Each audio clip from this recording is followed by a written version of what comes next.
Shalom anak-anak yang dikasih Tuhan. Bagaimana kabar kalian hari ini? Boleh berharap kalian tetap sehat, semangat, dan penuh sukacita. Kita bersyukur pagi ini kita masih punya kesempatan untuk memuji dan memuliakan nama Tuhan serta belajar dari firman Tuhan. Sebelum kita memulai, mari bersama-sama kita akan berdoa. Lipat tangan, tutup mata, kita berdoa.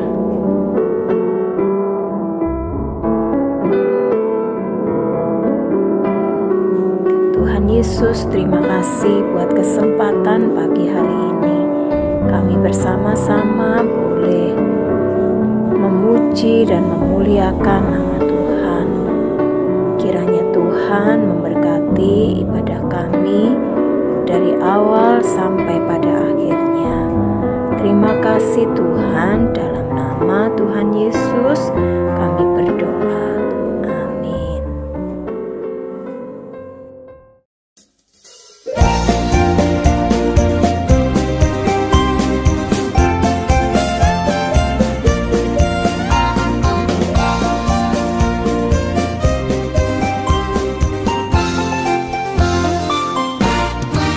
Adalah sukacita di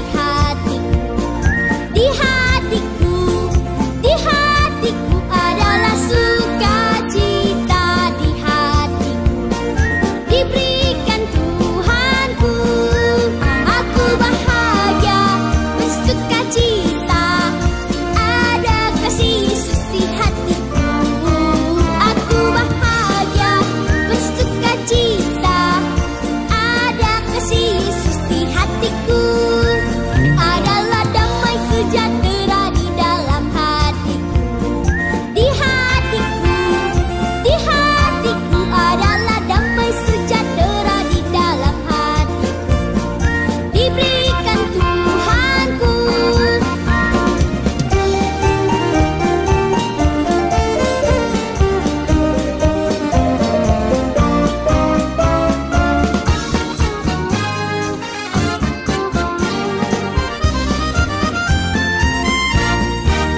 terbuka untukmu Tuhan.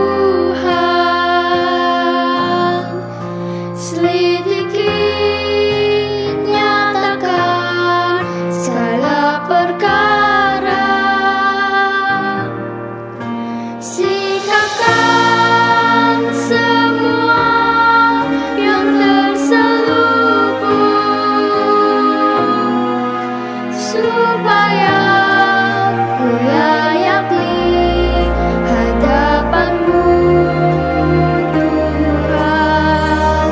Jiwaku terbuka untukmu Tuhan. Selidiki, nyatakan segala perkara, singkapkan semua yang terselubung, supaya ku layak di hadapanmu Tuhan.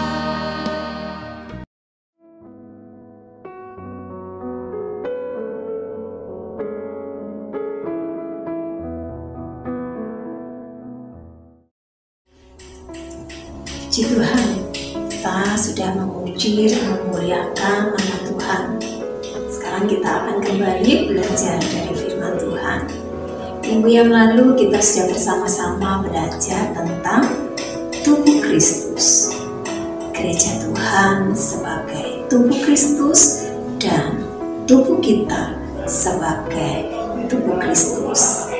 Bagaimana tubuh Kristus bisa bertumbuh menjadi besar, dan bagaimana kehidupan rohani kita juga bisa bertumbuh menjadi semakin indah di hadapan Tuhan. Pagi hari ini kita akan belajar tentang bagaimana hubunganku dengan Tuhan, dengan Allah bisa selaras. Nah, kita pasti tahu bahwa kalau kita ingin bertumbuh, tubuh kita ingin jadi sehat, maka kita harus makan. Begitu juga dengan kehidupan rohani kita. Jika kita ingin hidup kita ini menjadi sehat, maka kita pun juga memerlukan makanan. Tetapi bukan makan makanan secara jasmani. Tubuh kita memerlukan firman Tuhan dan doa setiap hari. Seperti tadi pujian yang sudah kita nyanyikan bersama. Baca kitab suci, doa tiap hari kalau kita mau bertumbuh. Kenapa sih kita harus membaca firman Tuhan setiap hari? Supaya kita tahu apa yang menjadi pesan Tuhan untuk kita, apa yang diajarkan Tuhan kepada kita. Firman Tuhan berisi isi hati Allah yang ingin disampaikan kepada kita. Dan ketika kita hidup menurut firman Tuhan, maka hidup kita menjadi sesuai dengan apa yang Tuhan mau. Mari bersama-sama kita akan menyaksikan video berikut.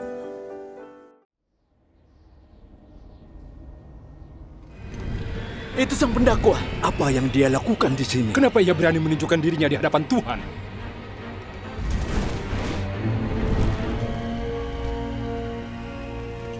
Dari mana engkau? Aku dari perjalanan, mengelilingi dan menjelajah bumi. Mau apa dia? Apa pendapatmu tentang hambaku Ayub? Tidak seorang pun di bumi seperti dia. Ia seorang yang baik, yang menghormatiku dan tidak melakukan kejahatan. Ya, tapi Ayub punya alasan untuk takut Allah. Ya! Kau selalu melindungi dia, keluarganya, dan kekayaannya. Kau membuat semua yang dia lakukan berhasil. Lihat betapa kayanya dia. Tapi coba ambillah semua yang dia punya. Ia akan mengutuk engkau di hadapanmu. Kau boleh mengujinya. Lakukan apapun terhadap semua yang ia miliki, tapi jangan melukainya. Apa ini? Apa yang sedang terjadi? Pembulumu sedang membajak dan keledai-keledai sedang makan. Para pencuri menyerang dan mencuri mereka.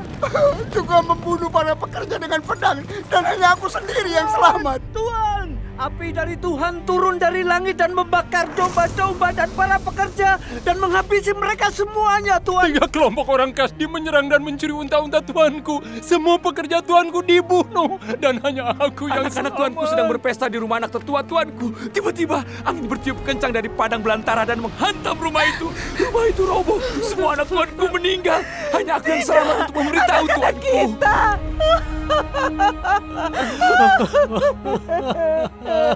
Mengapa semua ini terjadi?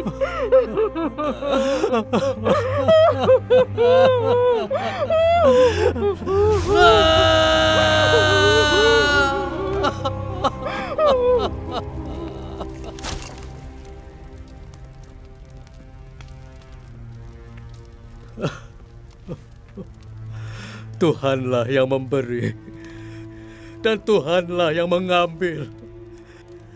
Terpujilah nama Tuhan. Seharusnya dia marah pada Tuhan atas apa yang terjadi, tapi dia malah memujinya.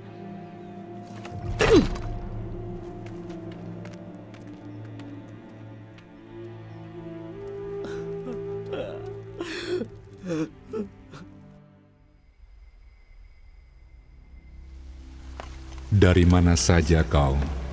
Kesana kemari menjelajah bumi dan bolak-balik masuk ke dalamnya.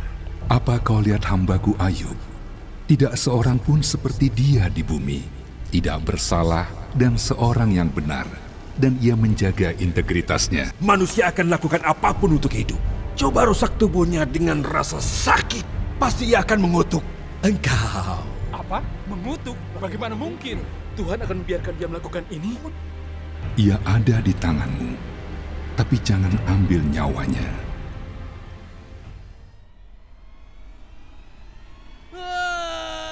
Aduh, apa itu? Apa yang terjadi? Tuanku Ayub, apa yang terjadi? Ada apa? Apa yang terjadi? Apa?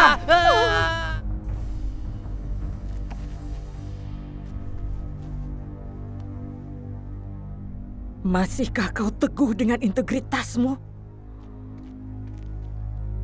Kutuklah Tuhan dan matilah.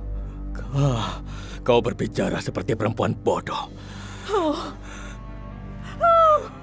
Apakah kita hanya menerima yang baik dari Tuhan dan tidak menerima yang buruk?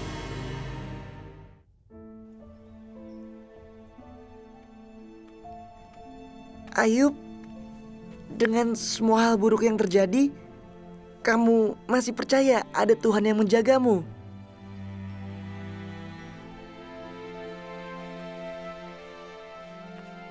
Aku harap kata-kataku dapat ditulis atau dipahat di sebuah batu. Karena aku tahu penebusku hidup dan ia akan ada sampai akhir dunia ini. Tubuhku akan hancur, tapi setelah ini aku akan melihat Tuhan. Iya, aku akan melihatnya dengan mataku dan akan terkagum dalam pikiranku. Bersama-sama kita sudah menyaksikan kisah dari Bapak Ayub. Sekarang kita akan belajar apa yang kita dapatkan dari kisah Bapak Ayub ini. Yang pertama kita akan melihat di dalam Ayub 23 ayat yang ke-12. Di sana dikatakan, perintah dari bibirnya tidak kulanggar. Dalam sanubariku kusimpan ucapan mulutnya. Yang kedua, kita akan buka di dalam Ayub 1 ayat 22. Demikian firman Tuhan. Dalam kesemuanya itu, Ayub tidak berbuat dosa dan tidak menuduh Allah berbuat yang kurang patut.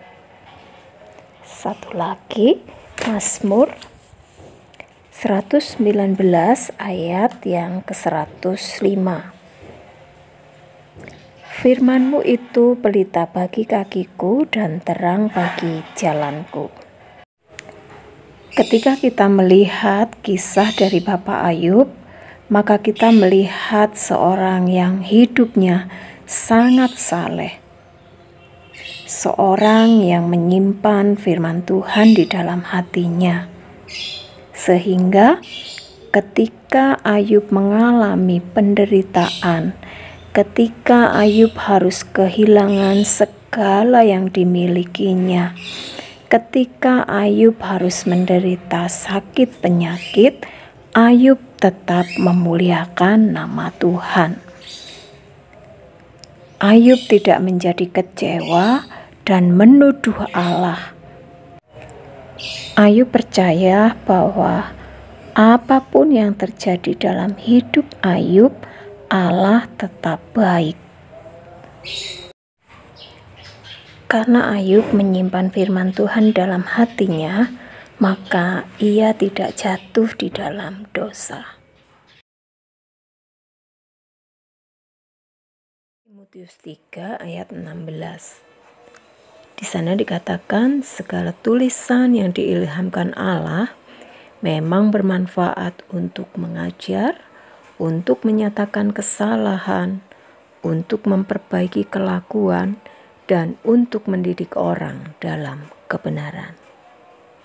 Mari bersama-sama kita akan belajar untuk membiasakan diri membaca firman Tuhan, sehingga hidup kita boleh menjadi selaras atau sesuai dengan Allah.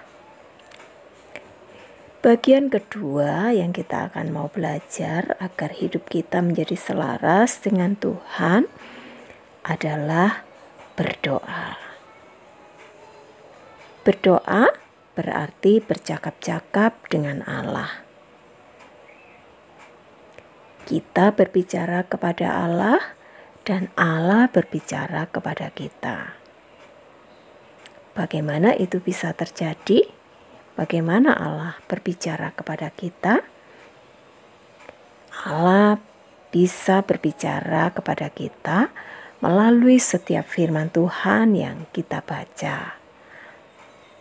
Allah akan mengingatkan kepada kita untuk kita hidup sesuai dengan firman Tuhan. Murid-murid Tuhan Yesus juga pernah bertanya kepada Bapa, bagaimana kami harus berdoa? Kita akan bersama-sama membuka di dalam Matius 6 ayat 9 sampai dengan ayat yang ke-13. Pasti kalian sudah tahu bagian firman Tuhan ini. Di sana dituliskan tentang doa Bapa kami. Ada 3 bagian penting yang ada di dalam doa Bapa kami, yaitu pujian dan penyembahan kepada Allah, permohonan, dan pengucapan syukur.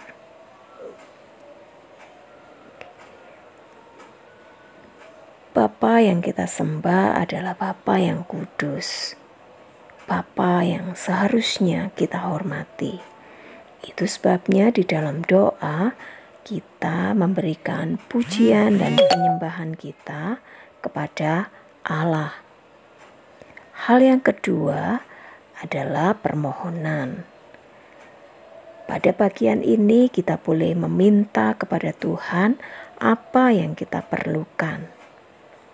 Selain itu, kita juga boleh memohon pengampunan kepada Tuhan.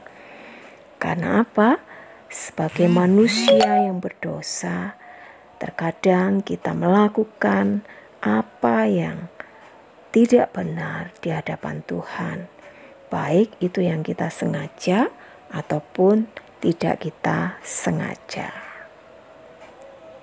Setelah kita memohon pengampunan dari Tuhan, setelah kita meminta berkat dari Tuhan, pada bagian terakhir kita boleh menaikkan ucapan syukur kita kepada Tuhan. Mazmur 145 ayat 21 di sana dikatakan, mulutku mengucapkan puji-pujian kepada Tuhan, dan biarlah segala makhluk memuji namanya yang kudus untuk seterusnya dan selamanya. Nah, anak-anak yang dikasihi Tuhan, mari mulai hari ini kita bersama-sama belajar membiasakan diri untuk berdoa dan membaca Alkitab, supaya hidup kita sesuai dengan kehendak Tuhan. Amin.